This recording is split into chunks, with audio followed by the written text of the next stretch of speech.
ఈ మధ్య కాలంలో ఎక్కువగా ఇన్ఫర్టిలిటీ ప్రాబ్లమ్స్ అనేటివి ఎక్కువ చూస్తున్నాం. ఎందువల్ల అనేది మనం కొంచెం మాట్లాడుకుందాం. జనరల్‌గా ఏంటంటే ముందు జనరేషన్స్ వాళ్ళలో ఎక్కువ మ్యారేజెస్ అనేటివి అరౌండ్ 20-25 మధ్యలో మ్యారేజెస్ అనేటివి ప్లాన్ చేసేవాళ్ళు. దాంతో పాటు అంటే ఇంకా డిలే చేయకుండా ప్రెగ్నెన్సీ కూడా మోస్ట్లీ 25 ఇయర్స్ ఒక ఉమెన్ 25 ఇయర్స్ ఏజ్‌కి 1 బేబీ కంప్లీట్ చేయడం ఇలా జరుగుతుండేదన్నమాట.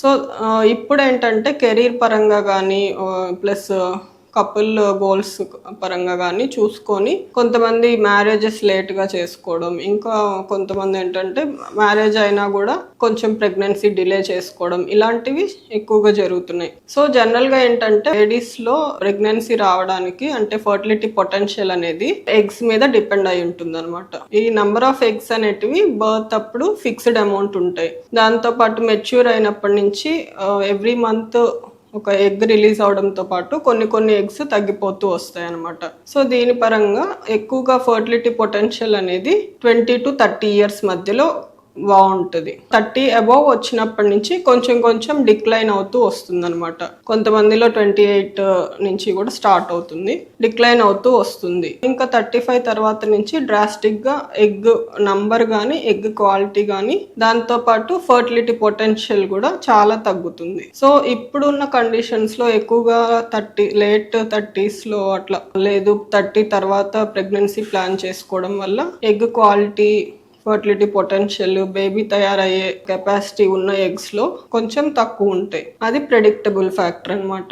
అలా కాకుండా సేమ్ ఫ్యాక్టర్స్ జెంట్స్ లో కూడా ఉంటాయి. అంతే చాలా మంది ఓన్లీ లేడీస్ కే ఏజ్ ఎఫెక్ట్ ఉంటుంది అనుకుంటారు. జెంట్స్ లో కూడా ఇప్పుడున్న కండిషన్స్ వల్ల అంటే obesity, stress plus work conditions అంటే ఎక్కువ నైట్ షిఫ్ట్స్ ఉండడము, డైట్ కరెక్ట్గా తీసుకోకపోవడం, వీటన్నిటి వల్ల స్పర్మ్ ఫ్యాక్టర్స్ కూడా చాలా ఎఫెక్ట్ అవుతాయి అనమాట. నెక్స్ట్ వచ్చేసి ఇవి కాకుండా ఇప్పుడు ఏంటంటే మాకు వచ్చే కపుల్స్లో కొందరు యంగ్ ఏజ్ వాళ్ళకు కూడా అంటే 23-24 అలా ఆ ఏజ్ వాళ్ళకు కూడా కొంతమందిలో ఎగ్స్ నంబర్ చాలా తగ్గిపోవడము, జెంట్స్ లో అయితే స్పర్మ్ కౌంట్ చాలా తక్కువ ఉండడము, ఏదన్నా మోటిలిటీ కదలికలు చాలా తక్కువ ఉండడం, ఇలాంటివి చాలా కామన్ గా చూస్తున్నాం. అంటే ఇది అన్ఎక్స్పెక్టెడ్ అనమాట. ఆ ఏజ్ కి వాళ్ళకి అది ఎక్స్పెక్ట్ చేయము, అవి కూడా చూస్తున్నాం. సో ఇవి ఎందుకు వస్తున్నాయి అంటే జనరల్ గా ఏంటంటే వాళ్ళు ఇప్పుడున్న ఎన్విరాన్మెంటల్ ఫ్యాక్టర్స్ వల్ల, పొల్యూటెంట్స్ వల్ల, ఫుడ్ లో కూడా మనం తీసుకునే ఫుడ్ లో కూడా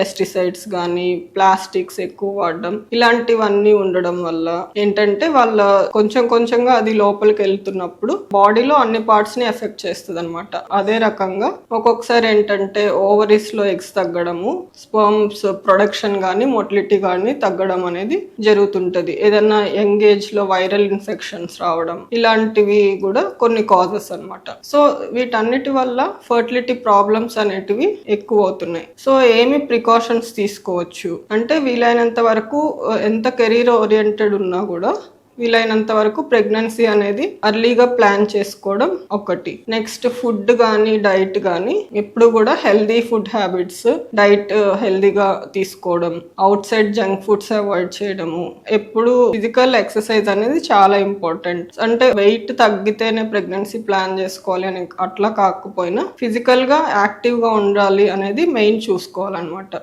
అండ్ నెక్స్ట్ ఏంటంటే ఒక కపుల్ మ్యారేజ్ అయ్యి 1 year ట్రై చేసిన తర్వాత ఇప్పుడు ఏంటంటే వాళ్ళకి ఎలా ఉంది, ఎగ్ రిజర్వ్ ఎలా ఉంది, మెయిల్లో సెమెన్ కౌంట్ ఎలా ఉంది చూసుకొని ఒక బేసిక్ ఎవాల్యుయేషన్ అనేది చేసుకోవాలి. చాలా మంది ఆలోచిస్తుంటారు అంటే మనకి ఫర్టిలిటీ సెంటర్కి వెళ్ళడం ఎందుకు, అది అంటే అది ఒక స్టిగ్మా లాగా ఉంటుందన్నమాట. అలా కాకుండా ఒక జనరల్ చెకప్ లాగా అది కూడా మీ ఫర్టిలిటీ పొటెన్షియల్ ఎలా ఉంది అని చెక్ చేసుకోవడం, దాన్ని బట్టి మీరు ట్రీట్మెంట్ అనేది ప్లాన్ చేసుకోవచ్చు. వెంటనే చేసుకోవాలని కాదు, ఒక్కొక్కటి మీ కండిషన్ ని బట్టి టాబ్లెట్స్ అవసరమా, ఎటువంటి ట్రీట్మెంట్స్ అవసరం అనేది డాక్టర్ సజెస్ట్ చేస్తారు. సో ఇదండి ఇన్ఫర్టిలిటీ ప్రాబ్లమ్స్ గురించి.